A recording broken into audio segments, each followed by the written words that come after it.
Hello friends, so welcome to this new lecture of motional electromotive force. So basically what it teaches, as you see on the screen right now, if there is a conducting rod and it's in a magnetic field, let's say it is in a magnetic field called B, and it is moving in a or with a velocity of V, then it behaves as a uh, you know as a battery. So basically this whole setup would be equivalent to this, as you see here. It would be equivalent to battery, and uh, the EMF would be equal to BVL, which is the magnitude of battery, I'm sorry, the magnitude of magnetic field, velocity, and the length of the conductor multiplied together. So it would be equal to the EMF. Now remember, in this case, B, V and L are perpendicular to each other. So basically it is something like this. See, B and V are perpendicular to this. Let's say this is B, this is V and this is L. All three are, perpendicular to each other. So basically it is something like, X, Y and Z axis, right? Okay. Now in this scenario, let's see this rod of a conducting rod of length L is moving in the direction V, and it has a lot of electrons in it, of course, because it's a conducting rod. So, what would be the force? As we have already studied, the force would be equal to Fm is equal to Q V cross B, right? Or I can say Fm is equal to E, which is Q, which is charge is E, and Vb is nothing but Vb sine 90. Now why it is sine 90? Because B, V and L, you know are perpendicular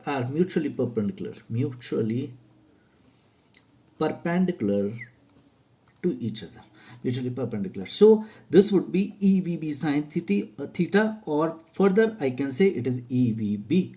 Now what that means is, now if we apply the right hand palm rule, then the right hand palm rule says that if I put my, see, this is downwards inside, so, and this is electrons. It has free electrons. So free electrons are moving in this direction. Remember, electrons are negatively charged. Hence, and what the rule says, the movement of the positive charge. So it would be opposite. So basically, if I put my hand and if I try to apply right hand palm rule, then my four these fingers are pointing towards the magnetic field, correct?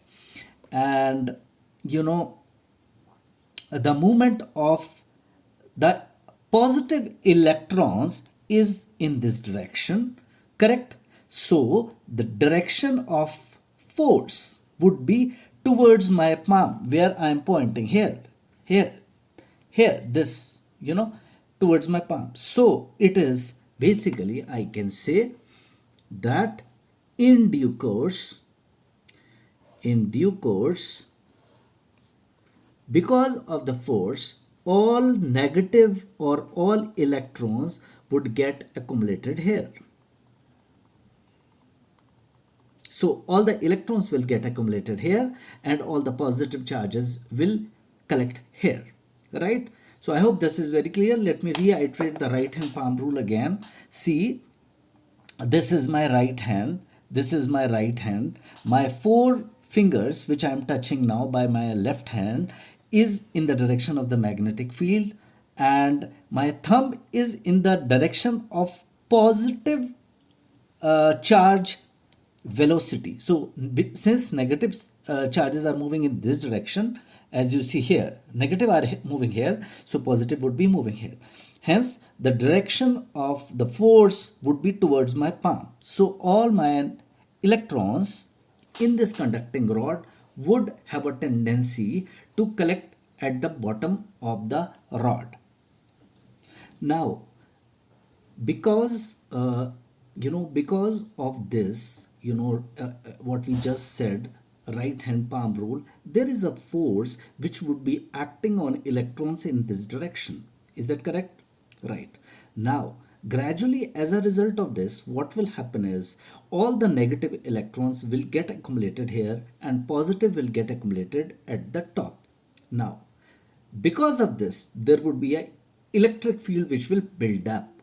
Electric field will build up. Okay, let me write it this way. Now, this electric field, as we know, is nothing but Fe is equal to QE. Correct?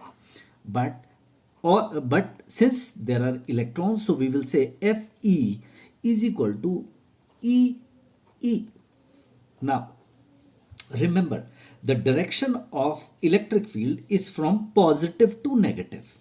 But because this is the electron, so it will be opposite. So basically, it will be acting in this direction. Now, okay, that's a very important point. So both,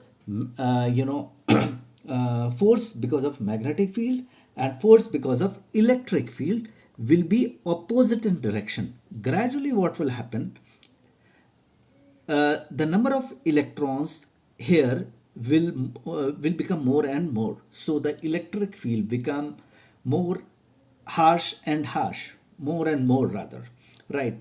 Now, at one point of time, both magnetic force and electric field force will be balanced by each other, would become equal.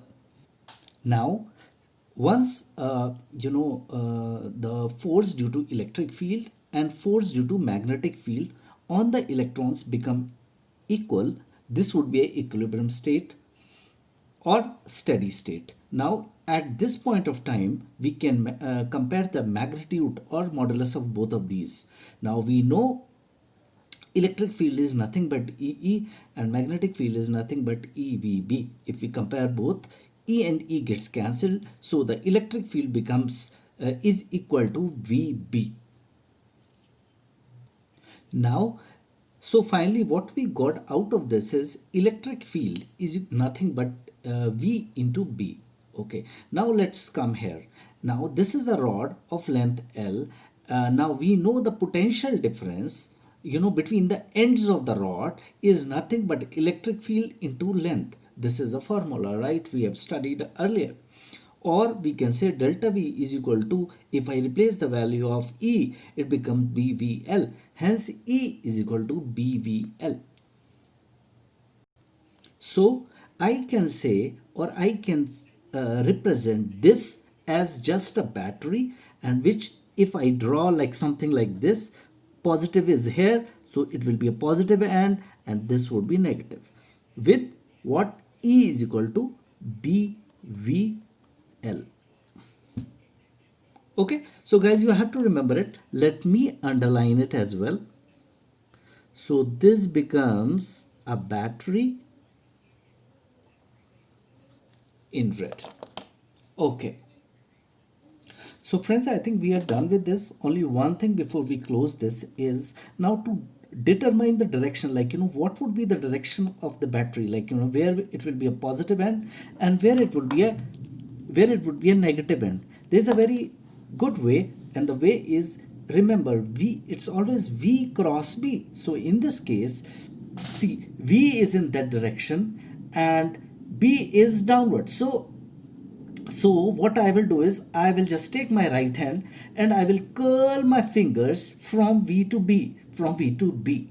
Correct. Now wherever the thumb goes, now thumb is going upwards, so up would be positive. Again I am saying.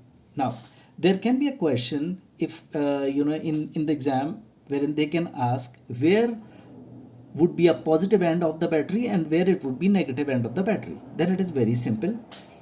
Take your right hand, curl your hand from V to B, V to B, as it is written here.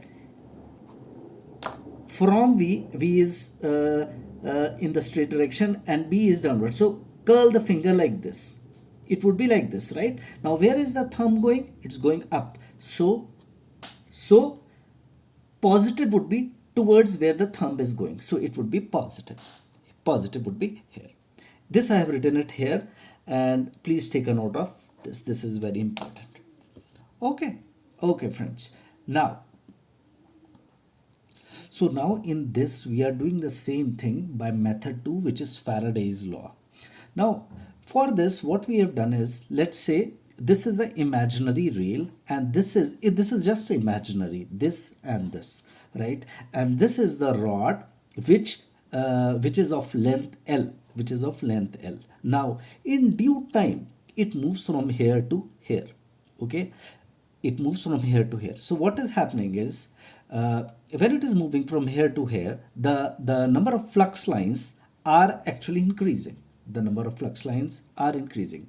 What we have assumed is it moves by the distance dx, right? And that is what I've written. Let in time dt, rod moves through dx. It was initially here. It's an imaginary rail. There is a rod which is here, right? And here also, we have just to ascertain the position. Initially I have drawn it here, but the initial position of the rod is here right now, and it moves from here to here, which is at a distance on the imaginary rail dx away. Okay, now the change in area from here to here is nothing but what? Dx into whatever is the area of this. So it is L, area would be what? This is a rectangle, so it would be length into breadth. So dx into length, so L dx, correct. Now we know that flux is nothing but BA. Now in this case, magnetic field is downwards. Now this is the area we are talking about. So we have now the area vector is always perpendicular. Area vector is always perpendicular. So we have taken the direction of this area downwards. So, and downwards we already have the magnetic field. So the angle between B and A is 0. So it is BA cos 0. Now phi is equal to BA. Cos 0 is 1, so it is just BA. Now we know electron E is equal to d phi by dt, or I have just put in the value here, so this becomes dBA by dt. But B is constant throughout, so I have taken B outside, so it becomes dA by dt. So this is dA by dt. Now I'm replacing the value from here, so it becomes BL dx by dt, which is E is equal to BLV. It is exactly the same thing what we have found out earlier. Now remember one thing, this is the magnitude we are talking about. Magnitude.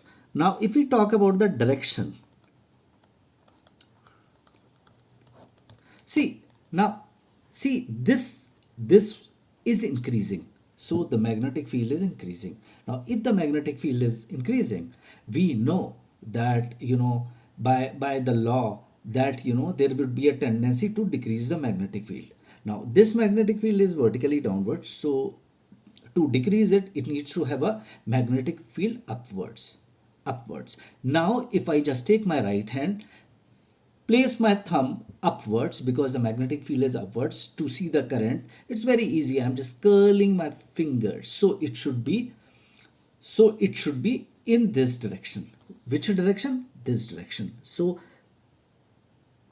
the current should be in this direction. Now for the current to be in this direction, current always travels from positive to negative. So basically we will have positive somewhere here and negative here.